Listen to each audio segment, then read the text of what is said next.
नमस्कार and I welcome to all of you in global lookout. दोस्तों, recently Namibia में जो इंडियन एम्बेसी है उसने एक ट्वीट किया है।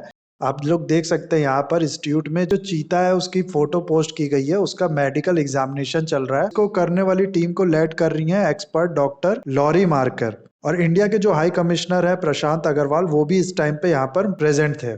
दरअसल इन चीताओं को शिफ्ट किया जाना है इंडिया में नाम्बिया से, इंडिया के एक एम्बिशन प्रोग्राम के अंडर, और इंडिया में इनको भेजा जाएगा मध्य प्रदेश के कूनो नेशनल पार्क में। इसीलिए इन चीताओं का मेडिकल एग्जामिनेशन चल रहा है। और ठीक ऐसा ही एक एग्रीमेंट साइन हुआ है साउथ अफ्रीका से। वहां से भी थोड़े टाइम बाद चीता को रिलोकेट किया जाएगा इंडिया में। जो एनालिस्ट और एक्सपर्ट्स हैं उनका कहना है कि अगर इंडिया चाहता है कि उस वहां पर जो चीता की पॉपुलेशन है वो प्रॉस्पर करे और बढ़े, तो टोटल 35 चीताओं को रिलोकेट करना पड़ेगा इंडिया में। इसीलिए इनको यहाँ लाया जा रहा है। और 15 अगस्त तक पहले प्लान था कि इनको यहाँ पर शिफ्ट कर दिया जाएगा, लेकिन जिस नेशनल पार्क की यहाँ बात हो रही है, कूनो नेशनल पार्क, वहां पर लेपर्ड की भी पॉपुलेशन बहुत ज्यादा है। तो ये बताया जा रहा था कि इनको अगर अभी शिफ्ट किया जाता है तो हो सकता है जो प्रे बेस है इनका उसके लिए कॉम्पिटिशन हो और ये सर्वाइव भी ना कर पाए, या फिर ये प्लान सक्सेस ना हो पाए। इसलिए थोड़ा डिले किया गया है। साथ ही साथ इसमें एडमिनिस्ट्रेटिव डिले की वजह से भी देरी हुई है, और अब इनको कुछ दिन बाद यहाँ पर शिफ्ट किया जाएगा।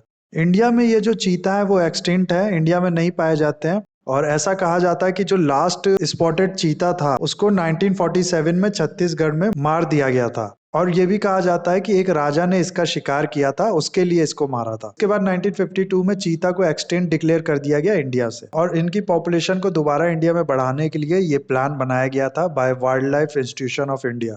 इसके बाद थोड़ा हम लोग चीता के बारे में भी जान लेते हैं। चीता दुनिया का one of the oldest big cat animal है। ऐसा कहा जाता है कि 5 million years ago Miocene period में भी इसके जो एंसेस्टर्स थे वो प्रेजेंट थे। और ये वर्ल्ड का फास्टेस्ट मैमल एनिमल होता है, और ये पाया जाता है अफ्रीका और एशिया में। मैमल वो प्रजाति होती है जो अपने बच्चों को दूध पिलाती हैं, जिसके बाद उनकी ग्रोथ होती है। मैमल ग्लैंड कहते हैं उसको, जिसके वजह से मिल्क का प्रोडक्शन होता है फीमेल्स में, और वो मिल्क वो अपने बच्चों को पिलाती हैं। जनरली दो तरह की पॉपुलेशन पाई जाती है चीता की। एक होता है अफ्रीकन चीता और दूसरा होता है Asiatic cheetah.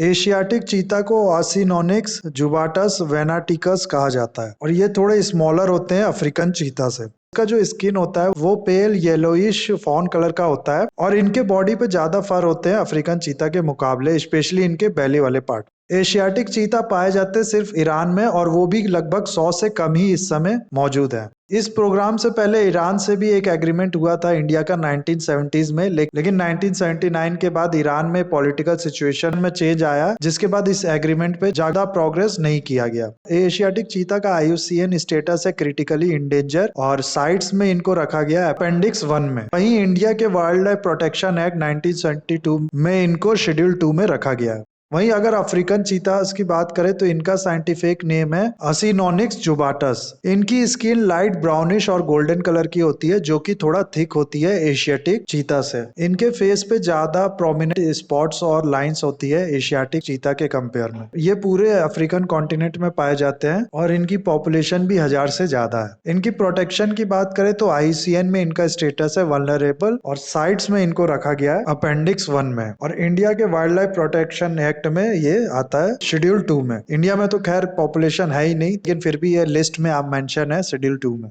IUCN red list, sites और वर्ल्ड प्रोटेक्शन एक्ट ये है क्या, थोड़ा इनके बारे में भी जान लेते हैं।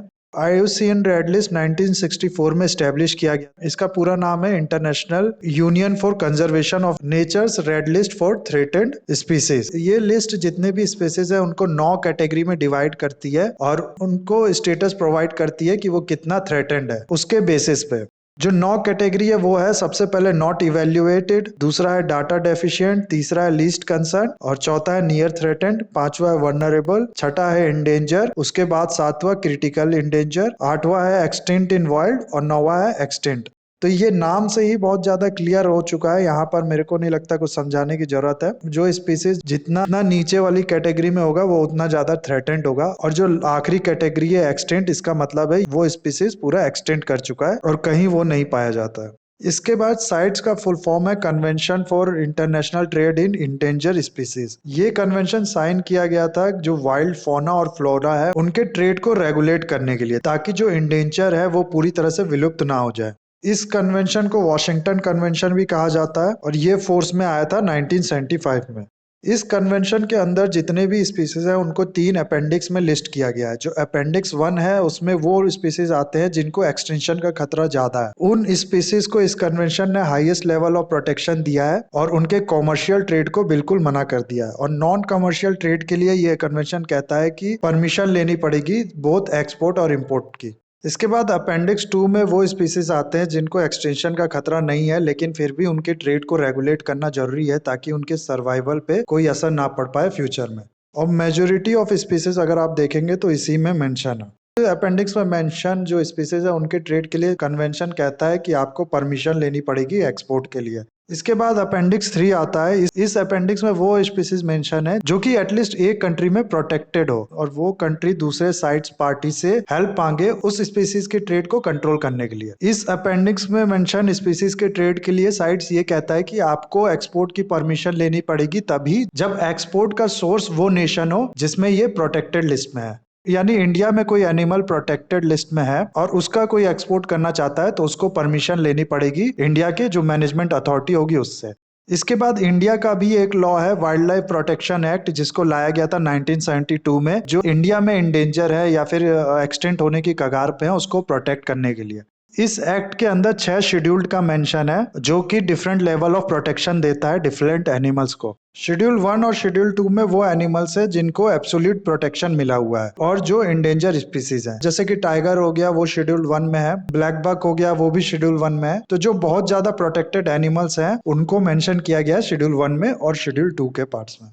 इन एनिमल्स को तभी हंट किया जा सकता जब आपको जान का खतरा हो इन एनिमल्स से। इसके बाद आता है शेड्यूल 3 और 4। इसमें जो एनिमल्स है वो इंडेंजर नहीं है लेकिन वो भी प्रोटेक्टेड है। उनको अगर आप हंट करते हैं तो पेनल्टी उतनी ज्यादा नहीं होगी जितना शेड्यूल 1 और शेड्यूल 2 के एनिमल्स को हंट करने पे होगा। शेड्यूल 5 में वो एनिमल्स आते हैं जिनको हंट किया जा सकता है, जैसे कि रैट हो गया, मैस हो गया और इस तरीके की जो भी एनिमल्स होते हैं जिनको मारा जा सकता है बिना किसी पेनल्टी के, वो आते हैं शेड्यूल 5 में।